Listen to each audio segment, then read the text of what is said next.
बिस्मिल्लाहिर्रहमानिर्रहीम। अस्सलाम वालेकुम मेरी प्यारी दोस्तों। आज की इस वीडियो में हम आप लोगों को एक बहुत ही अजीब गरीब औरत का वाक्य सुनने वाले हैं। यह वाक्य बहुत दिलचस्प और सबक आमोज है, इसलिए वीडियो को शुरू से लेकर आखिर तक जरूर देखिएगा। चैनल पर नई हो तो सब्सक्राइब जरूर कीजिएगा। पहाड़ी इलाके के छोटे से गाँव में साबरा नाम की एक औरत रहती थी, जहाँ मिट्टी के घर और खेतों की हरियाली इसके दिल को खुशी देती थी। बचपन से ही वह मेहनती और खुशमिजाज लड़की थी, लेकिन इसकी जिंदगी में मुश्किलात ने जल्दी ही अपने कदम जमा लिए। साबरा का वालिद एक किसान था, जो अपनी मेहनत से गुजर बसर किया करता था। इनकी जमीन कम थी, लेकिन दिल बड़े थे। वह अपने माँ बाप की इकलौती औलाद थी। इसकी माँ ने उसे सब्र और शुक्र की तालीम देती थी, और इसीलिए इसका नाम साबरा रखा गया था। जब साबरा जवान हुई तो इसकी शादी पास के गांव के रहने वाले एक नौजवान हैदर से कर दी गई। हैदर एक शरीफ इंसान था, लेकिन गुर्बत ने इसकी जिंदगी को भी बोझल बना रखा था। दोनों ने अपने ख्वाबों को हकीकत में बदलने की ठान ली और एक दूसरे का सहारा बने। शादी के कुछ ही महीनों बाद साबरा पर मुश्किलात का पहाड़ गिर पड़ा। हैदर बीमार पड़ गया और कमाई के काबिल ना रहा। इलाज बहुत महंगा था और साबरा के पास बेचने को कुछ भी ना था। इसने अपने जेवर तक फरोख्त कर दिए, लेकिन हैदर की हालत बेहतर ना हुई। गांव के लोग उसे मशवरे देते रहे, लेकिन कोई भी मदद ना कर सका। जब हैदर का इंतकाल हुआ, साबरा पर दुनिया ही खत्म हो गई। वह अकेली रह गई, बगैर किसी सहारे के। गांव के लोगों ने इस पर बातें बनानी शुरू कर दी। कोई कहता कि यह बदकिस्मती है, तो कोई इल्जाम देता कि शायद इसने अपने शौहर का ख्याल ठीक से नहीं रखा।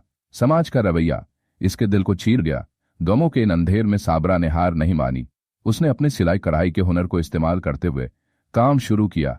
वह दिन रात मेहनत करती, कभी कभी भूखी रहती, लेकिन इसने अपने बेटे को तालीम दिलवाने का खूब न छोड़ा। इसकी माँ की सिखाई हुई दुआएं हमेशा साबरा को साथ देती। वक्त के साथ साथ साबरा की मेहनत रंग लाने लगी।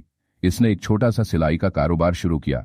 गांव की तमाम औरतें इसके पास काम सीखने आने लगी। इसकी जद्दोजहद और हिम्मत ने उसे इज्जत दी। इसका बेटा तालीम में कामयाब हुआ और शहर जाकर एक अच्छी नौकरी हासिल कर ली। साबरा की जिंदगी की कहानी दुख और सब्र का एक ऐसा सबक है, जो यह सिखाती है कि चाहे कितनी ही मुश्किलात हो, अगर इरादा मजबूत हो और दिल में उम्मीद की शमा जलती रहे, तो कामयाबी जरूर मिलती है। आज साबरा अपने बेटे के साथ खुश है और इसका गांव इसकी हिम्मत और कामयाबी की मिसाल देता है। साबरा के सब्र और मेहनत की बदौलत इसका बेटा फहद एक कामयाब इंसान बन गया। जब वह जवान हुआ तो साबरा ने इसकी शादी बहुत मोहब्बत और ख्वाबों के साथ एक खूबसूरत और खुश अखलाक लड़की आयशा से कर दी। शादी के इब्तिदा दिन साबरा के लिए खुशियों से भरे हुए थे। घर में रौनक थी और साबरा को लगा कि इसकी दुआएं कबूल हो चुकी है। शादी के कुछ ही महीने गुजरने के बाद आयशा का रवैया बदलने लगा। इसने घर का इंतजाम अपने हाथ में ले लिया और बिरा को एक बोझ समझना शुरू कर दिया। पहले वह छोटे मोटे कामों पर टोक दो, फिर धीरे धीरे बातें बनाते बनाते झगड़ने लगी। साबरा ये सब बर्दाश्त करती रही, क्योंकि उसने हमेशा सब्र करना सीखा था। वक्त के साथ साथ जुल्म बढ़ता गया। आयशा साबरा को खाने पीने की चीजों से महरूम रखती। कभी खाने में नमक न होने का बहाना बनाती, तो कभी कहती कि खाना खत्म हो गया है। साबरा भूखी रहती, लेकिन किसी से शिकायत ना करती। वह बोर्ची खाने में जो थोड़ा बहुत बचा हुआ खाना होता वही खा लेती। अगर कोई चीज ना मिलती तो पानी पीकर सो जाती। साबरा का बेटा फहद दूसरे मुल्क में नौकरी करता था। उसको क्या पता था कि मेरी माँ के साथ इतना जुल्म हो रहा है। वह बेफिक्र था। उसको लगता था कि मेरी बीवी बहुत ही अच्छी है, वह मेरी माँ का बहुत ख्याल रखती है। वह हर महीना घर पैसे भेजता था। आयशा ने गांव के लोगों के सामने साबरा को ऐसा जाहिर किया जैसे वह एक खुदगर्ज औरत हो। लोग साबरा पर बातें करने लगे कि बुढ़ापे में उसे सुकून नहीं मिलता, क्योंकि इसकी नीयत साफ नहीं है। साबरा को इन बातों से तकलीफ होती, लेकिन वह अपनी खामोशी और सब्र का दामन न छोड़ती। एक दिन जब जुल्म अपनी इंतहा को पहुंच गया, साबरा की तबीयत बहुत खराब हो गई। कोई उसे दवा देने वाला ना था। आयशा ने उसे कमरे में बंद कर दिया। एक दिन अचानक पड़ोसियों की एक पुरानी दोस्त फातिमा ने यह सब देख लिया। उसने गांव के बुजुर्गों को इकट्ठा किया और इंसाफ के लिए आवाज बुलंद की। गांव के लोग साबरा के हक में खड़े हुए। फहद को 2 साल हो गए थे, वह घर नहीं आया था।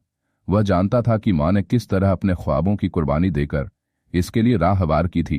फहद का दिल हमेशा अपनी माँ के लिए धड़कता था, मगर अपनी मसरूफ जिंदगी में इसने कभी यह जानने की कोशिश न की कि इस माँ किस हाल में है। वह हर महीने पैसे भेजता रहा, यह समझकर कि माँ को खुश रखने के लिए यही काफी है। एक दिन फहद को फोन पर इला मिली कि इसकी माँ साबरा बहुत बीमार है। यह सुनकर फहद को जोर का झटका लगा। उसके जहन में माँ की मोहब्बत भरी आवाज गूंजने लगी, जो हमेशा कहती थी, मेरे बेटे की खुशी ही मेरी जिंदगी है। फहद को एहसास हुआ कि वह अपनी माँ की असल खुशी को कभी समझ ही नहीं पाया। जब फहद गांव पहुंचा तो साबरा कमजोर और निढाल नजर आ रही थी। उसका चेहरा किसी पुरानी किताब के सदा सफ़े की तरह लग रहा था, जिस पर सब्र व बर्दाश्त की कहानी लिखी हुई थी। वह अपनी माँ के कदमों में बैठ गया और इसकी आंखों में आंसू भराए फाद ने जब आयशा से माँ की बीमारी की वजह पूछी तो इसने टाल मटोल से काम लिया, लेकिन गांव की बुजुर्ग औरतों ने सब हकीकत खोल दी। उन्होंने बताया कि आयशा माँ को भूखा रखती थी और बीमार होने पर इसने कोई दवा तक ना दी। फहद का दिल गमगुआ, गुस्से से भर गया। उसने फौरी आयशा को सामने बुलाया और गुस्से से कहा, यह क्या हालात है? माँ की आप तो हमेशा कहती थी कि मैं माँ का बहुत ज्यादा ख्याल रखती हूँ, यही ख्याल रखा है आपने। आप निकल जाओ अभी के अभी मेरे घर से। मुझे गांव वालों ने सब बता दिया कि आप माँ का कितना ख्याल रखते थे और माँ के साथ आपने कैसा सलूक किया। फहद अपने माँ का हाथ चूमने लगा और कहने लगा, माँ मैंने बहुत बड़ी गलती की कि मैंने आपको इसके हवाले किया। मुझे क्या पता था कि यह ऐसी धोखेबाज निकलेगी। ये तो मुझे फोन पर हमेशा कहती थी कि मैं माँ का बहुत ज्यादा ख्याल रखती हूँ। वह माँ के पैर पर गिरगिरा कर रोने लगा और अपनी माँ से माफी मांगने लगा और कहने लगा, माँ तो अब आ गया हूँ, मैं सब ठीक कर दूंगा, मैं अभी आपको डॉक्टर के पास ले जाऊंगा। फहद को माँ की यह हालात देखकर बिल्कुल बर्दाश्त नहीं आ रहा था। वह माँ से रोते रोते कहने लगा, माँ मैं आपको फिर से वैसे ही देखना चाहता हूँ जैसे आप पहले थी। फहद ने साबरा को एक नए डॉक्टर से इलाज करवाया और खुद अपनी माँ की देखभाल शुरू की। वह दिन रात माँ के पास बैठता और उसे वक्त पर खाना और दवाई खिलाता। वह अपनी माँ के साथ वक्त गुजार कर सुकून पाता। उसने अपने गांव में एक रफाई इदारा पल्ले कुछ ही दिनों बाद। फहद की मोहब्बत और देखभाल ने साबरा की सेहत को बेहतर कर दिया। अब घर में पहले की तरह उसी तरह सुकून लौट आया। उसने अपने माँ को साथ लाया और फिर से अपने घर पर वापस आ गई। साबरा से माफी मांगने लगी, कहने लगी, माँ मुझे माफ कर दो, मुझे अपनी गलती का एहसास हो चुका है। आज के बाद मैं आपकी खिदमत करूंगी। और फहद से भी माफी मांगने लगी, कहने लगी, एक बार मुझे माफ कर दो और मुझे इस घर में रहने दीजिए। और कहने लगी, मैं आपसे वादा करती हूँ कि आज के बाद मेरी कोई शिकायत आपको नहीं आनी चाहिए। अब आयशा ने भी अपने रवैये को बदल लिया था और साबरा के साथ अब नरमी और मोहब्बत से पेश आने लगी। साबरा ने सब कुछ माफ कर दिया क्योंकि इसके दिल में सिर्फ सब्र और दरगुजार की जगह थी। गांव के लोग जो पहले साबरा को तनकीद का निशाना बनाते थे, अब इसकी कुर्बानियों और हिम्मत की मिसाल देने लगे। फहद ने अपनी माँ के नाम से एक छोटा सा स्कूल बनवाया जहां गांव की हर लड़की को ताली दी जाती थी। इसने हर तकरीर में अपनी माँ का जिक्र करते हुए कहा, मेरी माँ ने अपने सब्र से मुझे जिंदगी जीना सिखाया है। मुझे आज मैं जो भी हूं वह मेरे माँ का दुआओं का नतीजा है। साबरा की जिंदगी में खुशहाली लौट आई थी, लेकिन जिंदगी के इम्तिहान कभी खत्म नहीं होते। एक दिन अचानक साबरा की तबीयत फिर से बिगड़ गई। वह जानती थी कि अब इसका वक्त करीब है। फहद इसके पास बैठा आंसू बहा रहा था और आयशा भी इसके कदमों में बैठी थी। साबरा ने अपने कमजोर हाथ से फदर थामा और कहा, बेटा जिंदगी का सबसे बड़ा खजाना सब्र और माफी है। अगर जिंदगी में कभी कोई दुख दे तो बदला लेने के बजाय माफ कर देना। अल्लाह सब देखता है और वही सबसे बेहतर इंसाफ करता है। फिर आशा की तरफ देखते हुए साबरा ने मुस्कुरा कर कहा, बेटी मेरी जिंदगी का सबक याद रखना, माँ बाप के दिल में सिर्फ औलाद की मोहब्बत होती है। अगर कभी गलती हो जाए तो उसे सुधारने में देर न करना। माँ बाप का दिल बड़ा होता है लेकिन जिंदगी की मोहलत मुख्तसर होती है। साबरा ने अपनी आंखें बंद कर ली और दुआ के लिए हाथ उठा। इसने अल्लाह का शुक्रिया अदा किया कि इसने उसे सब्र अता किया और इसके बेटे को नेक राह पर लाया। कुछ ही लम्हों के बाद इसने सुकून के साथ इस दुनिया से रुखसत ले ली। साबरा की मौत ने फहद और आयशा की जिंदगी को बदल दिया। फहद ने अपनी माँ की नसों को हमेशा याद रखा और इसके नाम से कहीं फलाही काम जारी रखे। वह अपने बच्चों को अपनी माँ साबरा की कहानियां सुनाता और बताता कि सब्र और माफी की ताकत जिंदगी में क्या रंग लाती है। साबरा की कहानी इस सच्चाई का दरस है कि जिंदगी के इम्तिहान में सबसे बड़ा हथियार सब्र और माफी है। दुनिया का माल व दौलत वक्ती है, लेकिन दिल का सुकून वही लोग पाते हैं जो दूसरों को माफ करके अपनी रूह को आजाद करते हैं। साबरा की यादें आज भी इसके बेटे के दिल में रोशनी बनकर जिंदा है और इसकी दुआओं का साया हमेशा इसके साथ है। सबका फल हमेशा मीठा होता है, दुआ की तरह यह भी कबूल होता है। ये शेर इसकी कहानी की हकी आकाशी करता है, जिसमें सब्र ने न सिर्फ इसके बेटे की जिंदगी को संवारा बल्कि पूरे गांव में माफी और मोहब्बत का पैगाम पहुंचाया। लोग इसकी मिसाल देने लगे और झगड़े खत्म करने के लिए सुलह की राह अपनाने लगे।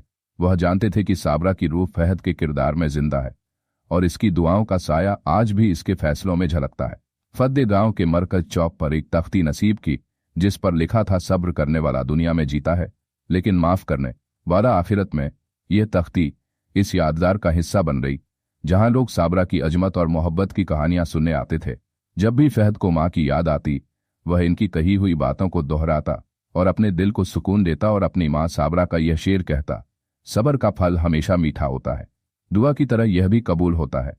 यह शेर इसकी कहानी की हकी आताशी करता है, जिसमें सब्र ने न सिर्फ इसके बेटे की जिंदगी को संवारा बल्कि पूरे गांव में माफी और मोहब्बत का पैगाम पहुंचाया। साबरा की कहानी में छुपी तालीम आबाद है और इनके रूह को सुकून बख्श होता है। दुआ है कि अल्लाह ताला हमें भी सबकी दौलत अता फरमाए, दुखों में हिम्मत दे और दूसरों को माफ करने का हौसला नसीब करें। आमीन या रब्बिल आलमीन। मजीद इसी तरह के सबक आमोज और दिलचस्प स्टोरीज देखने के लिए इस चैनल को सब्सक्राइब जरूर कीजिएगा। मिलते हैं किसी और वीडियोस के साथ, तब तक के लिए इजाजत दीजिए। अल्लाह हाफिज।